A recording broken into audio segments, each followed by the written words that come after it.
নৈহাটিতে সন্দেশখালীর বাদশা শেখ শাহজাহানের বিঘের পর বিঘে জমি কেনা আছে। বৃহস্পতিবার জগদ্দলের মজদুর ভবনে সাংবাদিক বৈঠকে এমনই বিস্ফোরক দাবি করলেন ব্যারাকপুরের সাংসদ অর্জুন সিং। এদিন তিনি বলেন, পার্থভৌমিক সন্দেশখালীতে ছুটেছিলেন শেখ শাহজাহান, উত্তম সর্দার ও শিবু হাজরাদের বাঁচাতে। ওদের সম্পত্তির সঙ্গে বিধায়ক যুক্ত কিনা সেটা দেখতে হবে। এদিন সাংসদ সাফ জানিয়ে দিলেন তিনি বিজেপিতেই যোগদান করছেন। যোগদান পর্ব কলকাতা কিংবা দিল্লিতে হবে তা এখনও ঠিক হয়নি। সাংসদের দাবি, তৃণমূলের একজন বড় মাপের নেতাও বিজেপিতে যোগ দেবেন। সাংসদ আরও বলেন, নৈহাটির বড়মা ও গৌরীপুর বজরংবলী মন্দিরে পুজো দিয়েই প্রচার শুরু করবেন। তাদেরকে দেখে দুঃখ হয়,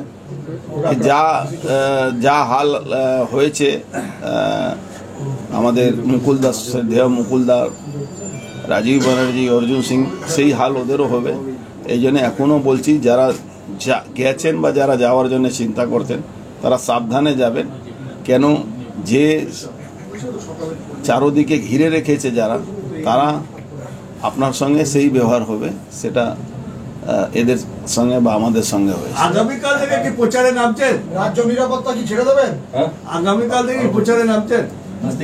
দেখুন, যেই মুহূর্তে ঘোষণা হবে, প্রথম কাজ হলো নৈহাটি বড় মা কাছে আশীর্বাদ নেব, ওখানে গৌরীপুরে বজরংবলী মন্দিরে আশীর্বাদ নেব, ওখান থেকে আমার যাত্রা শুরু করব। নৈহাটি কেন বেছে নিলেন?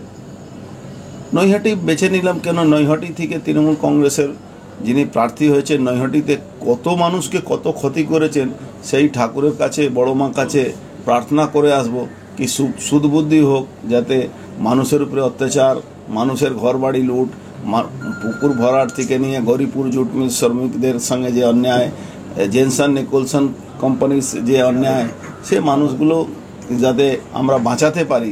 শাহজাহানের কত জমি, কত সম্পত্তি ওখানে নৈহাটিতে কেনা হয়েছে, এই সম্পত্তির সঙ্গে যিনি বিধায়ক আছেন যুক্ত আছেন কি না আছেন, সেটাও জন্য বড় মা কাছে প্রার্থনা করব, যাতে বড় মা তাকে সঠিক বুদ্ধি সুবুদ্ধি দিয়ে।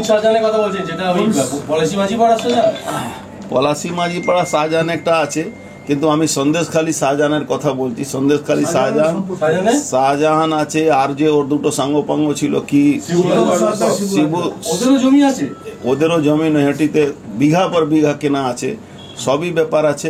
সাহায্য করলো কিনতে? আরে বিধায়ক ছাড়া তো ওখানে কেউ সাহায্য করতে পারে না, এখানকার তো রাজা, সব কিছু উনিই আছেন, তো উনার ছাড়া তো এটা সাহায্য হবে না। আপনি ভাবুন কি জ্যোতিপ্রিয়া মল্লিকের পরে ওখানে সন্দেশখালীতে শাহজাহানকে বাঁচাবার জন্য, শিবু হাজরাকে বাঁচাবার জন্য কে কাকে পাঠানো হলো, কে গেল? দেখেছেন, পার্থভূমিকে গেছেন,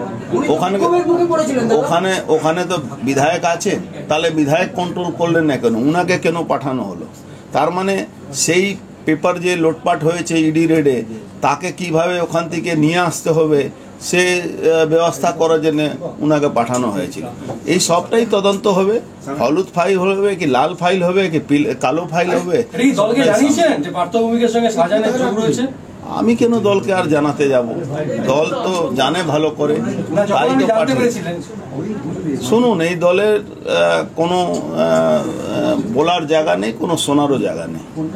আমার আজকে টাইমটা এখনো ঠিক হয়নি কটার সময় আমি জয়েন করব, কিন্তু আমি জয়েন করব বিজেপিতে, এটা নিশ্চিত আছে। টাইমটা শুধু ফ্যাক্টর আছে, কোন সময় কখন আমি যাব না। সবার সঙ্গে আমার কথা হয়ে গেছে, আমি তৃণমূল ছেড়ে দিয়েছি, আমি বিজেপিতে যাব। কিন্তু একটা যে ফর্মালিটি যে আছে থাকে, সেটা আমি করব। আমি হয়তো যে কোনো মুহূর্তে আমি আপনাদেরকে একটা সময় আমার কাছে সূচনা আসবে, আমি আপনাদের জানিয়ে দেবো। কলকাতাতেও হতে পারে, দিল্লিতেও হতে পারে, এই জায়গাটা এখন ফিক্স হয়নি, সেটা আমি বলে দেবো।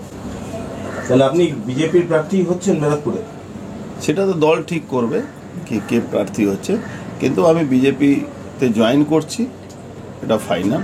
কিন্তু আরও একজন কেউ বড় মাপের লোক জয়েন করবে, এটা আমার কাছে সূচনা আপনাদেরকে দিয়ে দিই। কোনো বিধায়ক না না, সে আছে বড় লোক, বড় ব্যারাকপুর লোকসভা কেন্দ্রেরই? না না, ব্যারাকপুর লোকসভাতে তো অনেক লোক জয়েন করবে, ওটা নিয়ে কোনো সমস্যা নেই। এখানে অনেক পার্টির যারা তৃণমূল করতো, নেতৃত্ব দিত, তারা অনেকে জয়েন করবে। পুরনো অনেকে যারা কর্মীরা আছে তারাও জয়েন করবে। বহু সংখ্যক মানুষ, হাজার হাজার মানুষ জয়েন করবে। তাহলে যিনি জয়েন করবেন মানে তিনি কোথাকার? কোনো portfolio হলটা তৃণমূল দলের? পশ্চিমবাংলারই একটা বড় লোক জয়েন করতে পারেন, আমার কাছে এটাও সূচনা আছে। দলের কোনো পোর্টফোলিও হোল্ডার?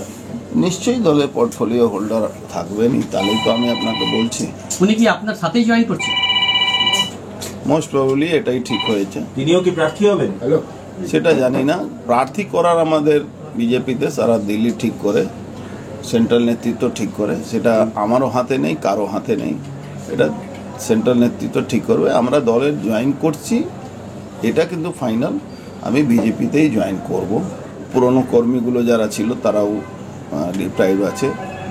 এখানে কমিটমেন্টকে ফেল করা হয়েছে, অনেক রকম অসুবিধা হয়েছে, অনেক রকম ফলস বলা হয়েছে আমাদের সামনে। কালকে আমি একটা বয়ান শুনলাম, আমি বিজেপিরই সাংসদ ছিল, এরকম বয়ান শুনেছি। তো বিজেপি সাংসদ হয়ে আমি যদি ব্রিগেড প্যারেড গ্রাউন্ডে মঞ্চে বসতে পারি, তাহলে বুঝতেই পারছেন কি কোন অবস্থাতে পার্টি চলে গেছে, কোন জায়গায় চলে গেছে। Disclaimer. This channel may not promote any violent, harmful or legal activities. All content provided by this channel is meant for an educational purpose only.